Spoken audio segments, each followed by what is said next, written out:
ચિક્કાર દારૂ ઢીંચી પુત્ર બેનો સાકટો, પિતાએ ઉતાર્યો મોતને ઘાટ। અમરેલી જિલ્લાના ધારી તાલુકાના ભાડેર ગામેથી એક હૃદયદ્રાવક અને ચોંકાવનારી ઘટના સામે આવવા પામી છે, જેમાં સગા બાપે જ પુત્રને ગળે ફાંસો આપી હત્યા કરી લાશને સગે વગે કરવા સનેડામાં નાખી પોતાના જ ખેતરમાં દાટી દીધી હતી।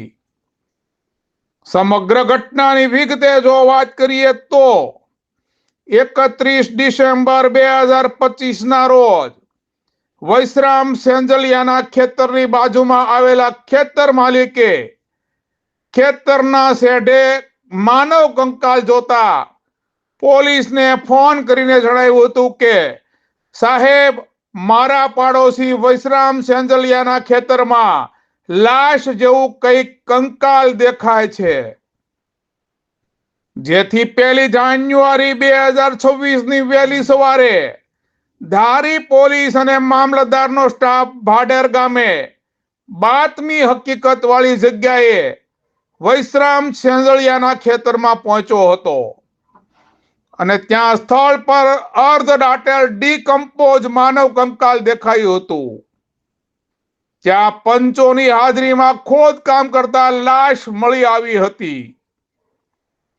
યુવકની ડીકમ્પોઝ લાશ મળતા પોલીસે લાશને ભાવનગર ખાતે ફોરેન્સિક પીએમ માટે ખસેડીને સમગ્ર ઘટના અંગે તપાસના ચક્રો ગતિમાન કરતા મરણ જનારના પરિવારની પૂછપરછ શરૂ કરી હતી।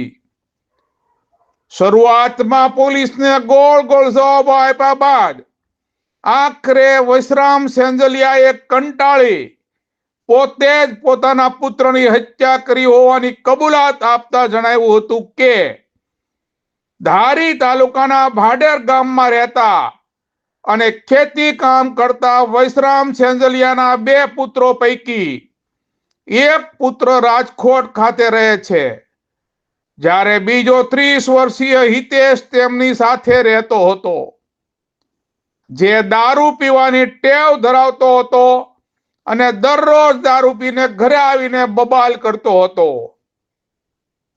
આ દરમિયાન ગત 24 નવેમ્બર 1925 ના રોજ દરરોજની જેમ હિતેશ દારૂ પીને ઘેરે આવ્યો હતો અને પોતાની માતા સાથે ઝઘડો કરીને અભદ્ર માંગણી કરતો હતો। આ દરમિયાન હિતેશના પિતા વૈશ્રામ સેંજલિયા ઘરે આવી જતા તેમને પુત્રને સમજાવ્યો હતો, પરંતુ દારૂના નશામાં હિતેશ માતા પુત્રના સંબંધોને ભૂલી ગયો હતો અને પોતાની સગી જનેતા પાસે બીભત્સ માંગણી કરતો હતો, જેથી વૈશ્રામ સેંજલિયાને ક્રોધ આવી ગયો હતો અને પોતાના પુત્રને પોતાના જ ઘરમાં ગળા ટૂંપો આપીને પુત્ર હિતેશની હત્યા કરી દીધી હતી અને બાદમાં ગુનો છુપાવવા માટે લાશને સનેડામાં નાખી પોતાના જ ખેતરના શેઢે લઈ જઈ ખાડો ખોદીને લાશને દાટી દીધી હતી। દારૂએ પિતા પુત્રના પવિત્ર સંબંધોને રક્ત રંજિત કરી દીધા હતા અને તેમનો અંત પણ લોહિયાળ જ આવ્યો હતો। સમાજમાં થતી બદનામીથી પિતા વૈશ્રામભાઈ અત્યંત વ્યથિત અને માનસિક તણાવમાં હતા તેવું પણ સૂત્રો પાસેથી જાણવા મળી રહ્યું છે। કેવી રીતે બની અને પ્રથમ તો પોલીસને કેવી રીતે જાણ થઈ આ આખી ઘટનામાં? તારીખ 31/12/2025 ના રોજ ધારી પોલીસ સ્ટેશનમાં કનુભાઈ ભીમભાઈ ચારોલિયા દ્વારા ટેલિફોનિક માહિતી આપવામાં આવેલી હતી કે તેમના જે ખેતર છે એની બાજુના ખેતરમાં એક માનવ કંકાલ દેખાઈ રહ્યું છે, જેની વર્દી મળતા જે ધારી પોલીસ સ્ટેશનના સ્ટાફ છે તાત્કાલિક ઘટના સ્થળે પહોંચેલા હતા અને તેમને અડધી દાટેલી હાલતમાં એક માનવ કંકાળ મળેલું હતું।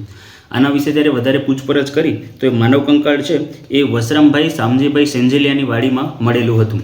વૈશ્રામભાઈ સેંજલિયાને જ્યારે પૂછપરછ કરવામાં આવી તેમના પરિવારના સભ્યોને આના વિશે, તો તેમના દ્વારા જણાવવામાં આવેલું કે તેમના પરિવારમાં એક મોટો દીકરો છે અને એ પોતે જે રાજકોટ રહે છે અને તે પોતાના નાના દીકરા સાથે રહે છે। એમને જ્યારે એમના નાના દીકરાના ક્યાં છે એના વિશે પૂછપરછ કરવામાં આવી ત્યારે એમના દ્વારા કોઈ યોગ્ય જવાબ આપવામાં ન આવ્યું હતું અને ફેરવીને વાતો કરવામાં આવી હતી તેમના દ્વારા। પોલીસે જ્યારે એમની સઘન પૂછપરછ કરી ત્યારે એમના દ્વારા જણાવવામાં આવ્યું કે તેમનો જે નાનો દીકરો છે હિતેશ એ દારૂ પીવાની ટેવવાળો હતો અને અવારનવાર ઘરેથી હેરાન પરેશાન કરતો હતો, ઘરના સભ્યો જોડે ઝઘડો પણ કરતો હતો. અને એમણે વધુમાં જણાવ્યું કે 24/11/2025ના રોજ જ્યારે વશરામભાઈ શામજીભાઈ સેંજલિયા એ પોતાના ઘરે આવ્યા ત્યારે જ એમનો દીકરો જે છે એ આરોપી છે એમના પત્ની અને પોતાના સગા માતા એમની જોડે મારપીટ કરી રહ્યો હતો, ગેરવર્તન કરી રહ્યો હતો અને બીભત્સ માંગણી કરી રહ્યો હતો. જેના લીધે વશરામ શામજીભાઈ સેંજલિયા છે તેમને દોરડી દ્વારા જે તેમનો પુત્ર છે એનું ગળું દબાવી અને તેનું મૃત્યુ કરી દીધું હતું. બાદમાં એ પોતાના સનેડામાં એમની જે ડેડ બોડી છે એને લઈ જઈ પોતાના ખેતરે જઈ અને એમણે દાટી દીધેલી હતી. આ ઘટનાની પોલીસને જાણ થતાં ધારી પોલીસ સ્ટેશન ખાતે મર્ડરની એક FIR નોંધવામાં આવેલી છે, જેનામાં સરકાર તરફે ફરિયાદી ધારી પોલીસ સ્ટેશનના ઇન્સ્પેક્ટર KB જાડેજા છે અને આ સમગ્ર ઘટનાની તપાસ ખાંભા PI MA દેસાઈને સોંપવામાં આવેલી છે.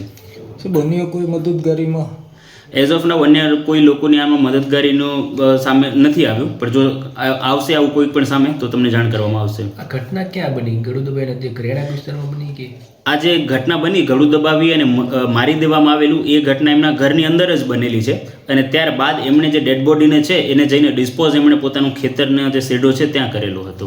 કેટલા દિવસ પછી ઘટના પ્રકાશમાં આવી? આ ઘટના બનેલી છે 24/11/2025ના રોજ અને ગઈકાલે આ સામે આવેલું છે. Okay, thank you.